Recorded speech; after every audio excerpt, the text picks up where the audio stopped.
Un mensaje de éxito circulaba en los medios de comunicación en el extranjero. Un pequeño país en el otro extremo del mundo había superado la crisis del coronavirus con sentido común y sin tutelar a sus ciudadanos. Uruguay, situado entre Brasil y Argentina. Estos dos países tomaron caminos extremos y opuestos durante la pandemia. El presidente brasileño considera a la COVID-19 solo como una pequeña gripe y prácticamente no tomó ninguna medida bajo el lema «Solo los débiles mueren», darwinismo puro. El presidente argentino, por otro lado, decretó una larguísima y durísima cuarentena, un encierro. Ambos caminos tuvieron un resultado fatal, como demuestran las estadísticas de muertes con coronavirus. En ese sentido, Brasil y Argentina están casi igual, peleando por el cuarto lugar. Y entre estos dos gigantes está Uruguay. En realidad, las condiciones allí eran bastante difíciles. El país tiene solo 3,5 millones de habitantes y, como se sabe desde que la pandemia llegó a Europa, a menudo golpea duramente a los países de menor población. Las personas viven en ciudades y son mayores, porque los jóvenes emigran. Así que son grupo de riesgo. Como saludo, la gente se abraza, se besa en la mejilla y toma mate compartiendo la bombilla. Pero parece que el nuevo presidente conservador, Luis Alberto Lacalle Pou, del Partido Nacional, ha hecho todo bien. Evitó la cuarentena forzada, el lockdown, y emitió recomendaciones en lugar de órdenes y prohibiciones. ¡Y qué milagro! En más de 8 meses, solo hubo 65 muertes con coronavirus. ¿Son reales estos informes? ¿Es puro humo o una receta para el éxito? Para responder a esta pregunta, solo hay una cosa que una periodista puede hacer: ir al lugar, observar y hacer preguntas. Las fronteras siguen cerradas, pero como tengo una cédula uruguaya, podía viajar. Uruguay tiene una ley de aborto, tiene una ley de matrimonio igualitario, el tabaco, es decir, generó defensa de los derechos colectivos. La marihuana. La marihuana. La ley de legalización, que ya existía, más que de legalización, de regulación estatal del consumo de la marihuana, que fue un avance importante, que no son cuestiones folclóricas, es una perspectiva de derechos. Incluso las figuras críticas, como los médicos por la verdad, admiten que muchas cosas se han hecho bien. Es entonces un punto a favor. Uruguay ha tenido esa virtud. Fue el presidente que realmente, contra toda la opinión del colectivo médico y de los propios ministros, el que tuvo en soledad que tomar la decisión muy acertada de evitar el lockdown. Y se apeló al término de responsabilidad consciente, ¿verdad? Eso se cumplió, la población uruguaya está habituada a la vacuna. Históricamente, después de Francia, en la historia fuimos el segundo país en el mundo en hacer obligatoria la vacuna, pero claro, como en ese entonces se hacían las vacunas, más naturalmente. Los funcionarios públicos se quedaron en casa, trabajando bajo la modalidad home office y siguieron cobrando sus sueldos. Y los obreros un subsidio por desempleo, el seguro de paro. Los empresarios y los profesionales podrían seguir trabajando. Los tribunales y el Congreso permanecieron abiertos. Y mientras la clase política sudamericana seguía percibiendo sus altos salarios, Lacalle Pou recortó el suyo y los de sus ministros, al menos durante 2 meses. Bueno, otro puntito a favor. Desde que apareció el primer caso de COVID, por lo menos en Montevideo, que es de lo que puedo dar cuenta, la reacción fue casi de pánico. La gente empezó a cuidarse mucho. Nosotros acá en Brecha desmontamos la redacción y cada uno se llevó su computadora a su casa y estuvimos meses trabajando desde nuestras casas. Las ollas populares ayudaron al sector informal. La pobreza, como se dice, no apareció el 13 de marzo con la decreto de pandemia acá, con este pandemia, ¿no? Digo, porque en realidad es un plan que está articulando estas cosas. Sí, la gente que estaba en trabajo informal quedó a la deriva, sin recursos, estallaron la cantidad de gente que en los refugios, la cantidad de gente en pensiones, la cantidad de gente durmiendo en la calle, todo eso, porque ya en la calle no circulaba dinero, la gente que vivía de cuidacoches y de vender pequeñas cosas o en las ferias ya no tenía esos recursos. Eso es sobre todo el trabajo informal que quedó paralizado. La enfermera habla de una plandemia, de un plan, a cuyo fin habrá aún más miseria y opresión. Las ollas populares no recibieron apoyo del Estado, pero al menos no se les puso trabas. Acá hemos seguido movilizándonos, porque ya te digo, nosotros no hicimos un solo día de cuarentena, ¿no? Acá. Y acá han habido 200 personas, 250 personas almorzando en esta olla, viniendo a la merienda, y bueno, y la hemos llevado con los cuidados lógicos de higiene que tiene que tener un espacio pobre, pero cuidado, como es y autónomo. La Universidad de Montevideo, junto con el Instituto Pasteur local, desarrolló su propio equipo de pruebas, un PCR y una prueba rápida. Ese kit hizo posible una prueba masiva y barata. Lamentablemente, el test solo busca partes del genoma, pero no determina, lo que sería técnicamente posible, si el paciente es infeccioso, es decir, si existe un riesgo de contagio, dice el inventor del kit. Para ello, las pruebas deberían ser aisladas y cultivadas. No, el virus no se cultiva en el Uruguay. La única manera para saber si es infectivo de forma científica sería cultivar al virus. Ahora, existen valores de CT que hablan de una replicación de forma significativa, una replicación fuerte, robusta, y ahí es infectivo. Pero la manera de ver si el virus es infectivo o no es únicamente haciendo el cultivo. Pero hoy en día, ni en Alemania ni en ningún lugar, a todos los pacientes se les hace el cultivo. No, eso no pasa.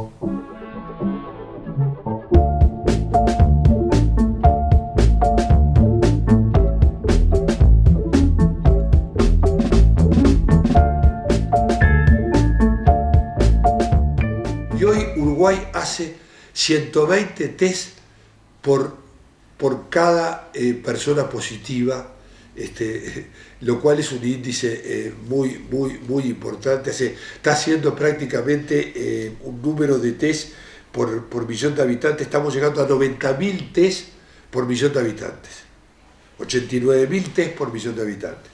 Estamos prácticamente en los niveles de los países que han hecho más test a nivel del mundo.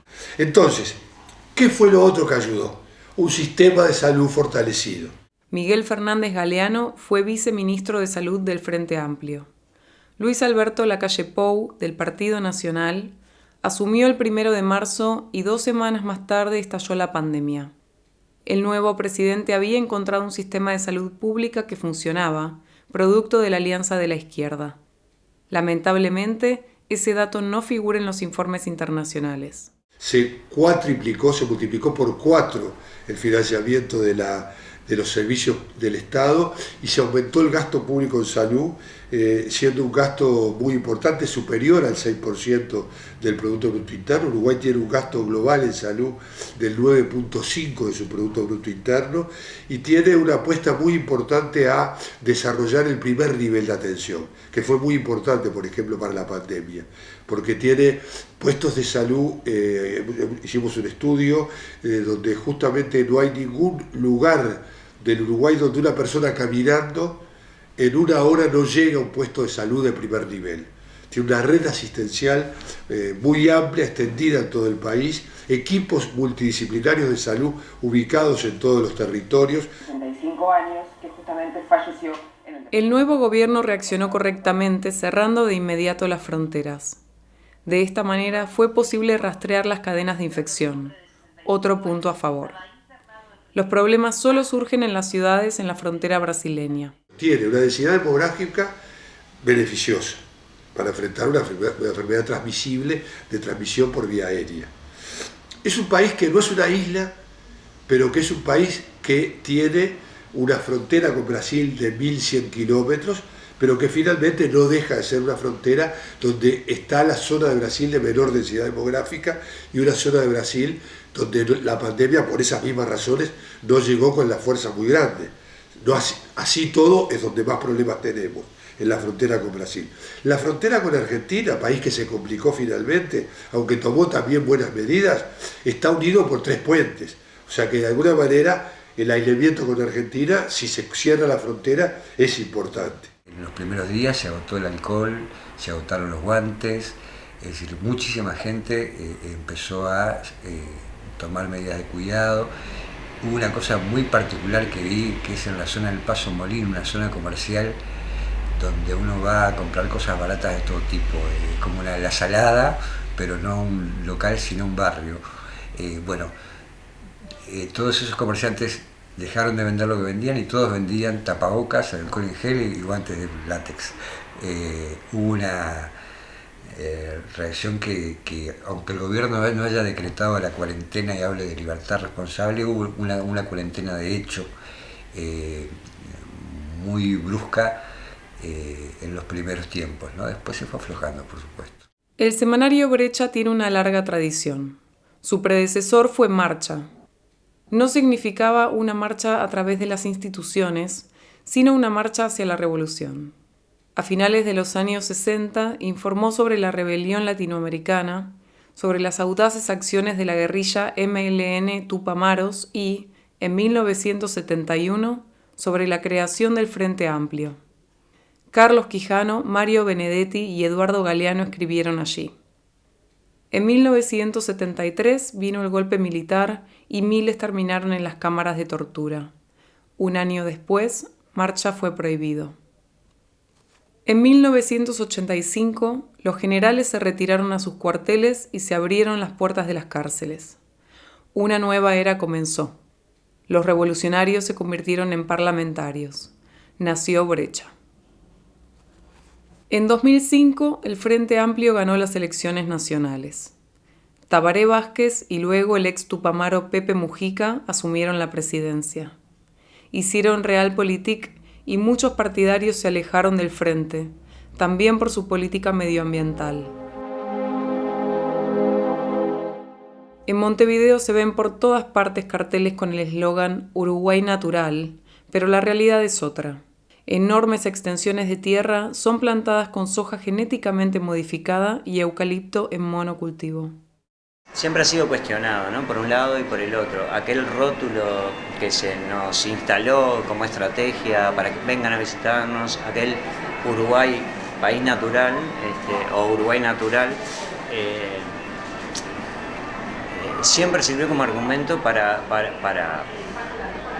generar una crítica al modelo que se venía el modelo que venía y el modelo que fue instalándose con una firmeza increíble y con una casi inamovilidad, el modelo del agronegocio, y pensar que a partir de la soja transgénica, el maíz transgénico, el país iba a desarrollarse en detrimento, esto asociado también a la extensión gigantesca de la industria de la pulpa de celulosa, con los campos plantados de eucaliptus. La ecotienda vende verduras y frutas cultivadas sin pesticidas ni fertilizantes artificiales, que son certificadas por sus propios técnicos. Por lo menos, los orientales son conscientes de los peligros de la agricultura química y los supermercados ofrecen productos orgánicos. Siendo el Frente Amplio oposición, que coincidió justo con la llegada del primer evento transgénico, el MON 810, el Frente Amplio como oposición hizo una interpelación durísima al entonces ministro de Ganadería, Agricultura y Pesca, que era del Partido Colorado. El Frente Amplio en ese momento trabajó muchísimo con la sociedad civil y con las organizaciones. Se hizo una gran ronda de búsqueda de información, de trabajar para tener los argumentos y la claridad necesaria para poder generar una discusión dentro de lo razonable. En 2005, el Frente Amplio se convirtió en gobierno y de repente defendió con vehemencia la soja genéticamente modificada. Aquel interpelante se transformó en ministro y fue un gran promotor del continuismo en este modelo agroexportador del agronegocio. ¿Qué dice de esto el ex ministro de Salud del Frente? El Frente Amplio, una fuerza que llegó al gobierno muy vinculada a los movimientos sociales, en el gobierno de alguna manera se distanció. Eso le pasa mucho a los gobiernos, y más cuando hay mayorías parlamentarias y 3 periodos de gobierno. Yo lo reconozco como una parte de la autocrítica y seguramente haya que transitar ese camino. El equilibrio entre desarrollo económico y ambiente es un equilibrio complejo. En la ecotienda de productos orgánicos reaccionan amargamente. El Frente gobernó durante 15 años y tenía suficientes fondos para hacer una reforma agrícola ecológica. Nada pasó y con el nuevo gobierno las cosas han empeorado. En el último periodo lo que se hizo fue eso, ¿no? Se presentaron las bases para un proyecto, de ley. Y para el desarrollo de un plan nacional de agroecología que contemplara una serie de cuestiones. Se presentó de manera bastante interesante e inteligente en ambas cámaras, obtuvo, previo a las últimas elecciones, obtuvo unanimidad en ambas cámaras. El gobierno de Lacalle, quien tiene que definir, aceptar el presupuesto, se redujo a el insignificante 0. Al día de hoy no habría presupuesto para trabajar en el Plan Nacional de Agroecología, por ende, difícilmente existiera un Plan Nacional de Agroecología. Es decir, en tiempos de la pandemia, el presidente Lacalle Pou recortó los subsidios para los alimentos saludables, que son tan importantes para nuestro sistema inmunológico. Esto resta credibilidad a su supuesta preocupación por la salud de los ciudadanos. Un punto en contra. El virólogo Gonzalo Moratorio enseña en la Universidad de Montevideo y, junto con el Instituto Pasteur, ha desarrollado un kit de PCR. No debían pagar por la patente. El PCR lo que se hace es se detecta una región del genoma mediante una técnica de amplificación de este genoma y la utilización de un equipo que introduce cambios en la temperatura para que diferentes proteínas que son enzimas puedan amplificar esa secuencia genómica del virus. Por lo tanto requiere, por ejemplo, de un equipo costoso y tiene mayor sensibilidad. Sí. Es cierto que la prueba de PCR solo detecta la presencia de parte del virus, así que es sí o no, 0 o 1. Sin embargo, la prueba no proporciona información sobre la carga viral en el paciente, es decir, si el virus detectado está activo, si es contagioso. Las muestras tendrían que ser cultivadas, cosa que es técnicamente posible, pero en la práctica no se hace, o al menos no como norma. El PCR, si se quiere hacer para cuantificarlo, se puede cuantificar. Eso, desde mi perspectiva, no es del todo correcto. En este momento de la pandemia lo que necesitamos es detección. Es 0 o 1, blanco o negro, y no necesitamos cuantificar la carga viral. Pero el PCR en tiempo real puede ser empleado para cuantificar cuánto virus hay, cuánto genoma viral hay en un paciente si se le introduce una serie de modificaciones. Eso tiene que ver con el famoso CT, ¿no? Exacto. Ese, de alguna manera lo que nos da este famoso CT es un valor que nos dice si el virus es positivo, si el paciente es positivo o negativo. Cuanto menor CT, mayor positividad. ¿Y quién fija el valor? El valor del CT es fijado por la técnica en sí misma, y lo que nosotros fijamos como desarrolladores del kit es a partir de cuánto CT máximo, ¿sí? el resultado es positivo. Por ejemplo, nosotros decimos que hasta un CT de 35 lo consideramos positivo, pero mayor a eso no lo es. Esto significa que cada país y cada institución pueden utilizar su propio límite, su propio CT. ¿Por qué la Organización Mundial de la Salud no establece este valor para evitar la arbitrariedad y la dependencia del clima político imperante? No.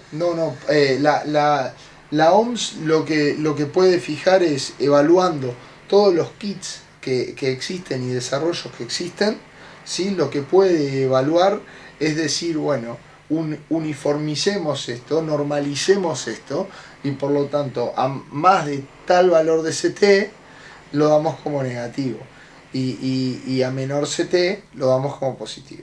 Pero eso quiere decir que a lo mejor en algunos países como Estados Unidos sí, hay un valor diferente. Puede haber, con los límites de detección del virus sí. CT significa umbral de ciclo y, en términos sencillos, refiere al número de propagaciones de partículas de ADN realizadas en el laboratorio por las que se deja pasar la prueba al detectar una secuencia del genoma. Cuantas más pruebas, más incierto será el resultado. Sin embargo, desde el punto de vista del virólogo, este método de PCR tiene sentido porque la información obtenida de esta manera permite sacar conclusiones sobre la carga viral y así avanzar en la investigación. Pero ¿tiene esto sentido desde el punto de vista médico, considerando que la prueba de PCR no detecta la enfermedad o el riesgo de infección? Legalmente, las medidas restrictivas contra el coronavirus se justifican sobre la base de la existencia de una epidemia, y una epidemia es contagiosa.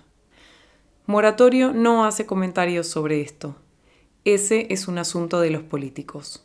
Yo misma debí presentar un segundo PCR una semana después de mi llegada a Montevideo. Lo hice en un laboratorio privado, pagando un equivalente de $120. Me hubiera gustado pagar este monto a un hospital para apoyar el sistema de salud pública y no a una empresa privada que utiliza un método de detección desarrollado con dinero público. A mí me hubiese gustado también. ¿Y por qué no se hizo? Hay que preguntarle a los tomadores de decisiones. Nosotros somos científicos, pero a mí me hubiese gustado también. Moratorio y su equipo han sido muy elogiados por la prensa porque, gracias a sus propios kits, Uruguay no tiene que importar los costosos tests.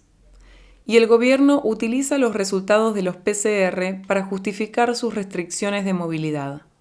Sin esta prueba, nadie puede entrar al país. Un uruguayo que dé positivo debe entrar en cuarentena. De lo contrario, será castigado, aunque no esté enfermo ni sea contagioso. Teóricamente, los virólogos podrían distinguir esto cultivando las muestras, pero para esto necesitarían fondos de investigación. El gobierno actual congeló los fondos para la ciencia, sí, de alguna manera los cortó. Es un poco irónico, ¿no? Contradictorio. ¿Qué piensa usted? ¿Qué pienso yo? Me parece que los políticos eligen de lo que los científicos ofrecen solo aquello que les conviene a sí mismos y a la industria. Esta investigación necesita ser impulsada con urgencia en tiempos de pandemia. Esto es un gran punto en contra. Aún hoy, los uruguayos siguen caminando con mascarillas, incluso al aire libre. Solo con protección para la boca y la nariz se permite ingresar en los supermercados, buses, bancos y restaurantes. Todo el mundo es desinfectado en la entrada de la terminal de autobuses. Montevideo se encuentra a orillas del Río de la Plata, donde siempre hay viento y ninguna fábrica contamina el aire. Pero incluso en la Rambla, algunos llevan barbijo. Al comienzo, líderes del Frente Amplio como Tabaré Vázquez habían criticado la actitud floja de la calle Pou y exigieron una cuarentena estricta. Es que me da la impresión de que no necesitaba forzar las cosas. Aunque Tabaré Vázquez al principio le reclamó al gobierno que tratara de cuarentena, pero realmente no parecía necesario decretarla, porque hicimos caso al principio, hasta que no nos cansamos, no hubo ningún gesto de rechazo a las medidas sanitarias que el gobierno recomendaba. Alcanzaba con la recomendación para que la gente cumpliera los primeros meses. Ahora se está haciendo difícil. El 13 de marzo se identifican los primeros casos, inmediatamente se decreta la clausura de las clases, de las aulas, y al día siguiente el Poder Ejecutivo resuelve solicitarle a la Administración Nacional de Educación Pública, a las escuelas, que mantengan los comedores. En las escuelas sudamericanas, los alumnos suelen recibir un almuerzo, que para muchos es la única comida caliente del día, según Héctor Florint. Fue director de una escuela primaria, asesor del Frente Amplio y, desde siempre, sindicalista. Afortunadamente, en Uruguay se evitó el cierre de escuelas durante meses, como sucedió en Argentina, donde los niños perdieron prácticamente todo un año escolar. Antes de la pandemia, las comidas se preparaban en la escuela, junto con los maestros y alumnos, también por razones educativas.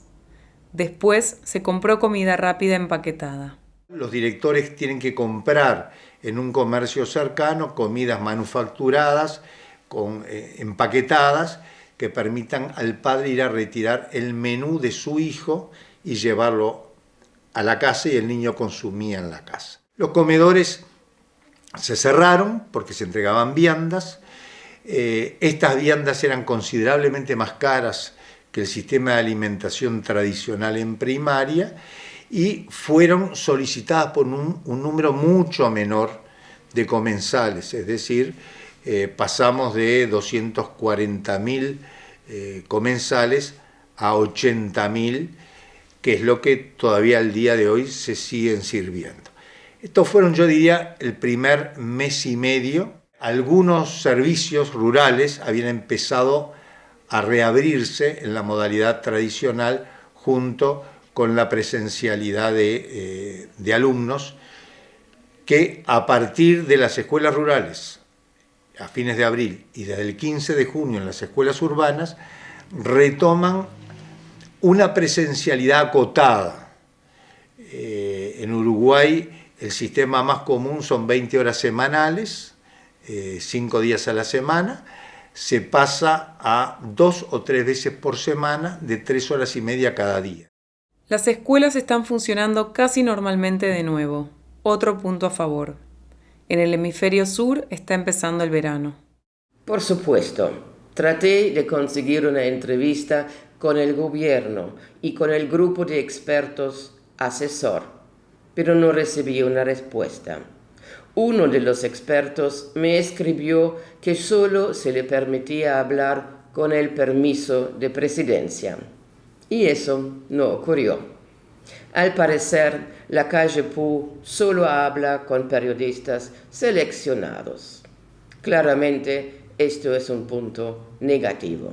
Ellos podían montar el show que querían, porque toda la información a través de la conferencia de prensa, y como desde el principio las preguntas, no todos podemos preguntar, y después los pocos medios que podíamos hacer preguntas difíciles, te podíamos preguntar una vez cada tanto. El resto eran preguntas complacientes de la televisión o los grandes medios. Eran los encargados de comunicaciones del gobierno que decían quién podía preguntar y quién no. Después los medios que éramos excluidos, empezamos a presionar para que nos dieran participación.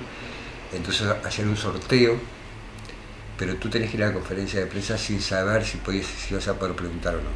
En las entrevistas con la prensa extranjera, la calle Pou justificó la renuncia al lockdown con su amor por la libertad y preocupaciones constitucionales.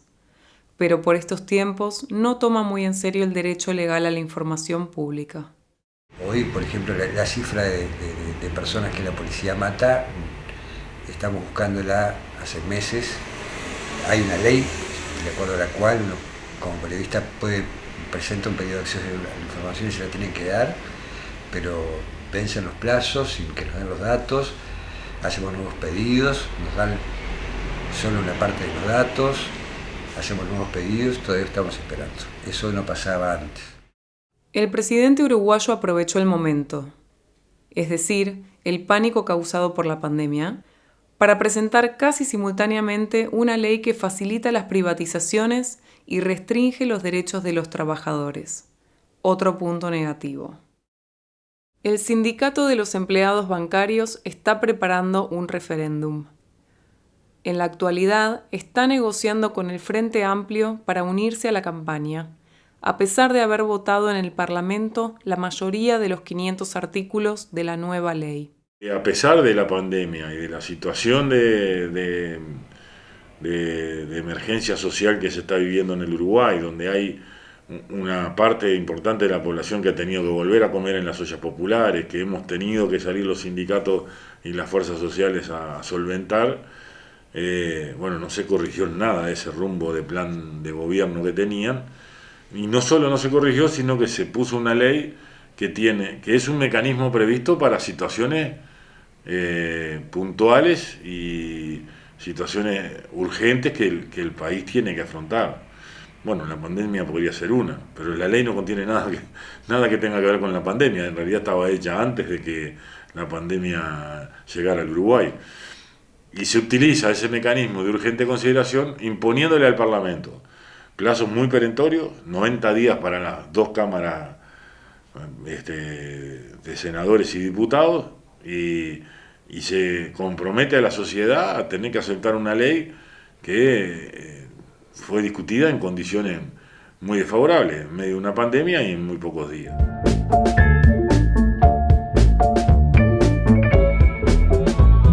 El doctor Mario Cabrera no pertenece a ningún partido, pero es cercano al Partido Nacional. Ha fundado el grupo Médicos por la Verdad, que está conectado internacionalmente con los críticos de las medidas contra el coronavirus. Nos constituimos un grupo en principio de 6 médicos que seguimos como grupo coordinador en conjunto de varias disciplinas, jubilados y en actividad. Y la misión fundamental es informar a 2 niveles, a los colegas, porque son quienes van a ser consultados por la población cuando haya que tomar decisiones, por ejemplo, de la vacuna en cuanto le aconseja, y a la población general.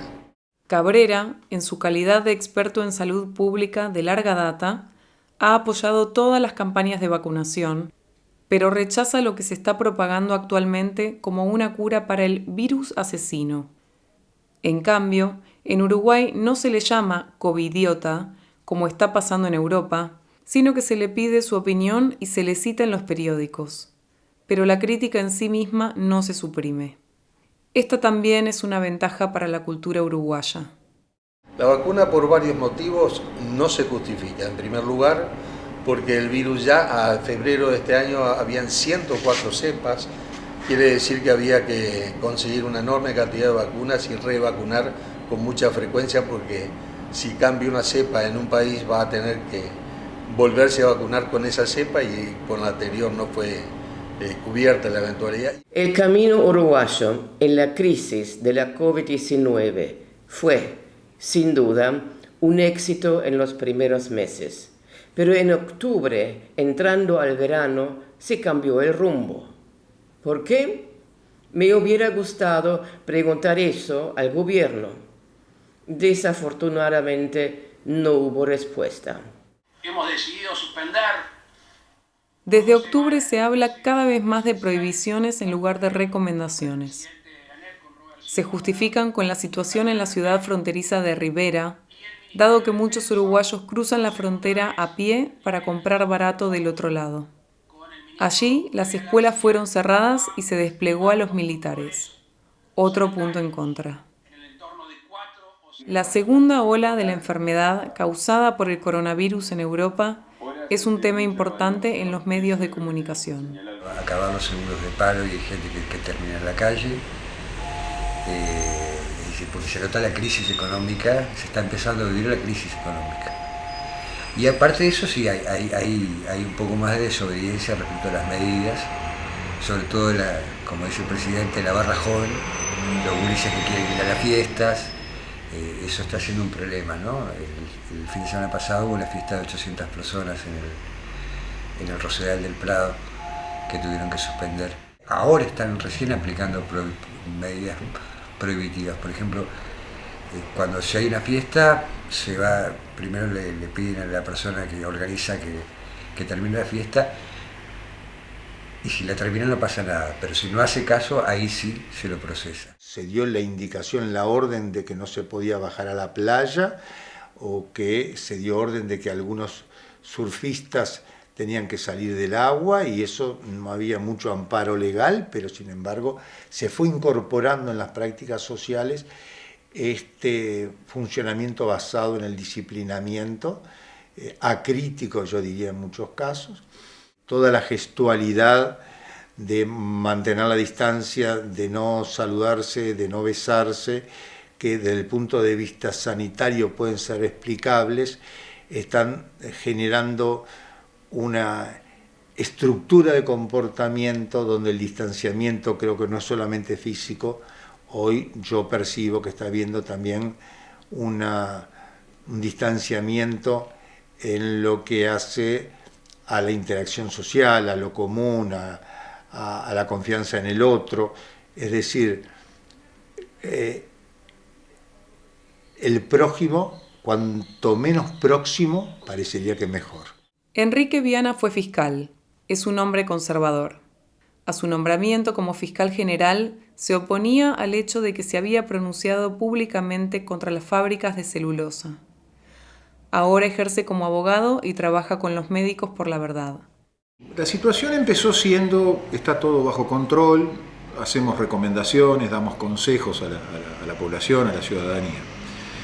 Se hizo mucho alarde de que la situación estaba bajo control, se hacían 1000 testeos por día y se anunciaba, se nos decía que había pocos casos y en la medida que eso fue transcurriendo de esa manera, no hubo mayores aprietes, por decirlo de alguna manera, o de exigencias. Siempre eran recomendaciones y consejos.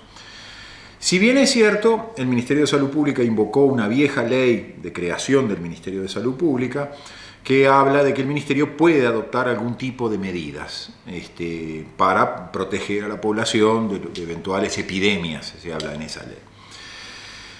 Luego, en determinado momento, al mismo tiempo que se aumentaron los testeos, aumentaron los casos, lo cual parecía algo bastante lógico que iba a ocurrir. Y entonces empezaron a adoptar otro tipo de medidas, casi al mismo tiempo.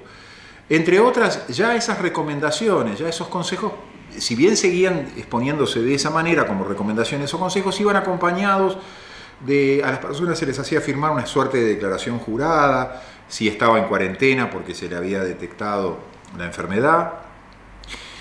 Y luego vino el paso subsiguiente.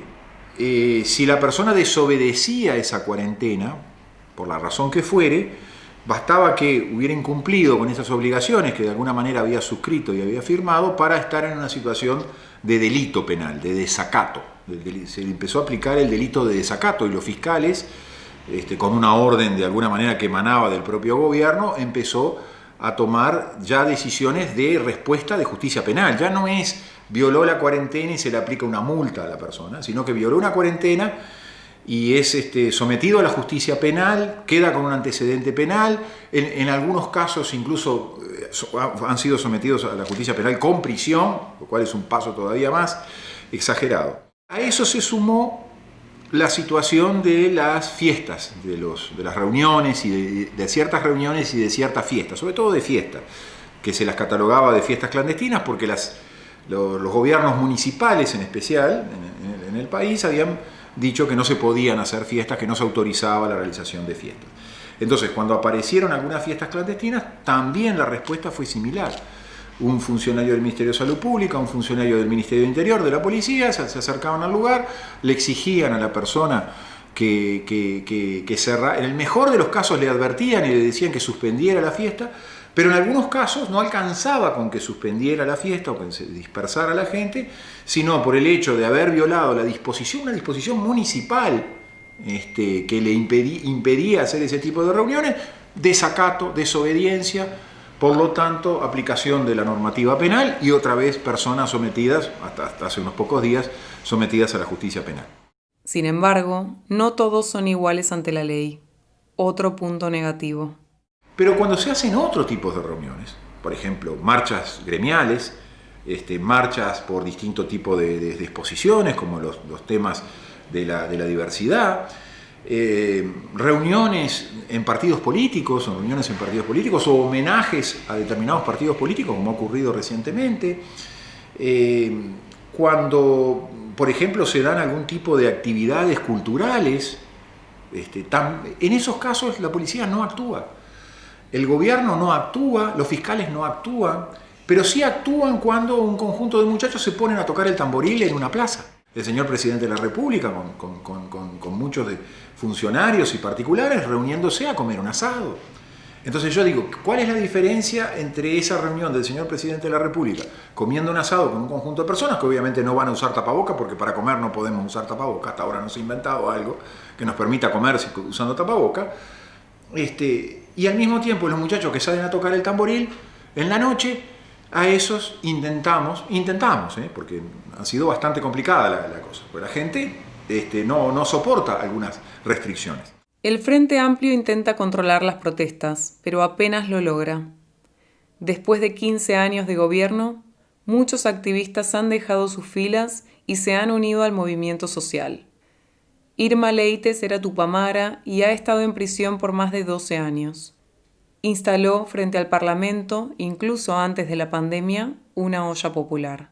Desde que se declaró el tema del 13 de marzo acá, el confinamiento obligatorio prácticamente para la gente, más allá de que no dijeron que era obligatorio, la gente se metió para adentro, los sindicatos cerraron, los gremios cerraron, y esta casa dio refugio a muchas luchas durante todo este tiempo.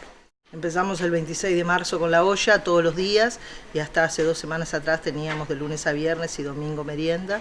Todo autogestionado, con distintos grupos, con vecinos que se arriman y te traen 1 kilo de harina, 1 kilo de arroz, con una red del mercado, Redalco, que es una organización que recoge lo que se tira, que es mucha cosa utilizable, reutilizable, y reparten las ollas, miles de ollas le repartieron, así que bueno, estamos en eso todavía, ¿no? Ahora tenemos 3 días a la semana de actividades. El presidente anunció sus últimas decisiones en la televisión. Admitió que hay pocos casos nuevos, Tampoco ha sucedido. Cuando uno hace una comparación... pero que la situación en la frontera brasileña es confusa. Cada vez más a menudo, los soldados intervienen en la lucha contra el virus. Evalúen las medidas que por el momento se vienen analizando. Y ahora decidió mantener cerradas las fronteras, inclusive en la temporada alta. Las fronteras van a estar básicamente cerradas, salvo excepciones. Solo se permitirá la entrada a los uruguayos y a los titulares de documentos de identidad uruguayos. Ni siquiera a los argentinos que tienen en Uruguay no solo una cuenta bancaria, sino también una mansión en la playa en Punta del Este. Esta decisión ha dividido a los uruguayos. Las personas con ingresos fijos y pensiones altas lo han aprobado, pero el país vive del turismo. Decenas de miles de personas trabajan como camareros en los balnearios durante enero y febrero. Si las fronteras permanecen cerradas, las cadenas hoteleras, las aerolíneas y los operadores turísticos se verán amenazados de quiebra. La economía uruguaya del turismo es fundamental y ha sido cada vez más importante, al punto que creo que, si no me equivoco, no quiero mentir, pero yo creo que tanto en 2018 como en 2019 entró más dinero por turismo que por la exportación de carne, que es la tradicional base de la economía uruguaya. En los primeros meses de la crisis de la pandemia, muchos argentinos quisieron huir a Uruguay, según la prensa. Se habló de miles. Uruguay siempre estuvo interesado en la inmigración. Demasiados jóvenes están dejando el país. Y los argentinos que pueblan Punta del Este en verano son solventes, muy solventes, porque Uruguay es caro. Pero ahora las autoridades uruguayas fueron todo menos entusiastas. Impusieron condiciones y cerraron las fronteras.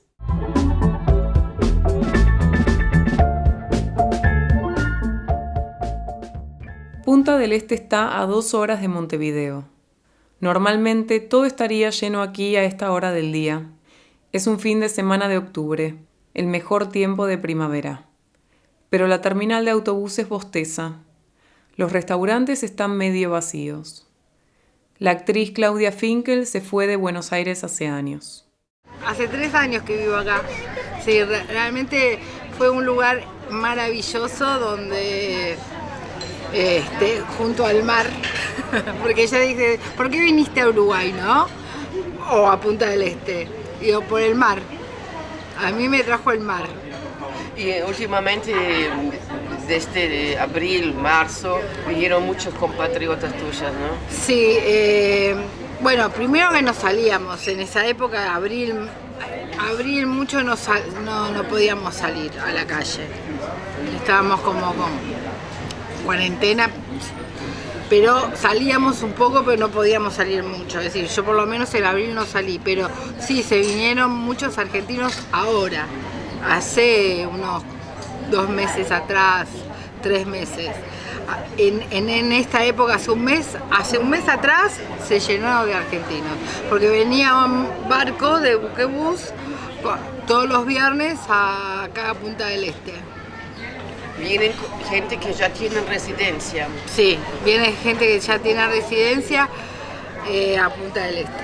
Sí. Porque si no, sin residencia no pueden venir. No, sin residencia no puedes entrar. Quieren libertad. Esa es la palabra que te dicen, la libertad.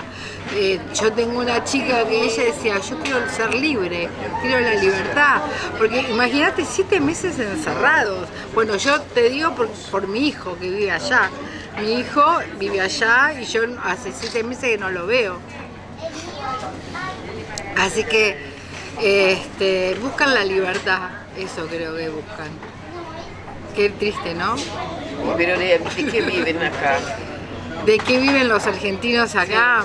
Y algunos ya tienen negocios. Por ejemplo, el otro día me encontré con un argentino que ya tenía un negocio acá. Algunos ya tienen cosas y algunos ya tienen la vida resuelta. O muchos jubilados. Y mucha gente joven con chicos se viene. Pero es una capa de bastante poder adquisitivo, porque si ganás una buena jubilación en Argentina, acá no te vende nada. No, olvídate. No, olvídalo. No. Es la gente que siempre vino a Punta del Este, que tiene departamentos en Punta del Este. No es seguro que el presidente Lacalle Pou pueda mantener la prohibición de entrada a los turistas. Las encuestas muestran claramente una caída de su imagen positiva. Todavía lo apoyan quienes cobran regularmente, los funcionarios, políticos y ricos. Tampoco hay que olvidar a los viejos que, quizás por pura envidia, dice el abogado Viana, quieren imponer reglas de distanciamiento a los jóvenes y a las personas sexualmente activas. No podemos vivir encerrados en nuestras casas. La gente tiene que salir a trabajar para darle de comer a su familia. La gente tiene que seguir viviendo en sociedad. La gente tiene que tener relaciones, desde las relaciones sexuales hasta las relaciones filiales de padres a hijos, de amigos. Hemos vivido siempre en una sociedad de riesgo, siempre, desde que el hombre empieza a evolucionar o teóricamente evolucionar, ha vivido con constantes riesgos. En el pasado, personas críticas como él habrían terminado en la izquierda. Hoy en día están en algún lugar a la derecha del centro.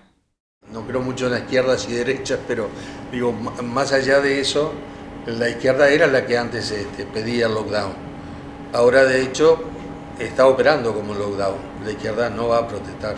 Históricamente la protesta la expresó la izquierda, el Frente Amplio, que era oposición, ¿no?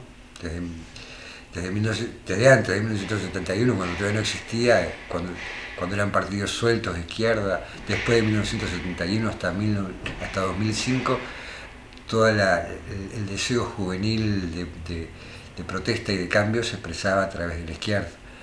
Ahora, 15 años de gobierno frente amplista dejaron a toda una generación con la idea de que el poder era la izquierda, el poder era el Frente Amplio. Por lo tanto, empezaron a buscar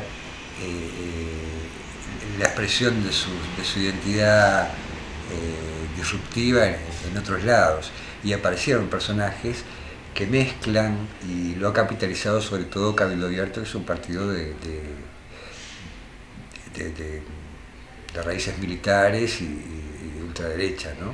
Pero que tiene ese coqueteo, ¿no?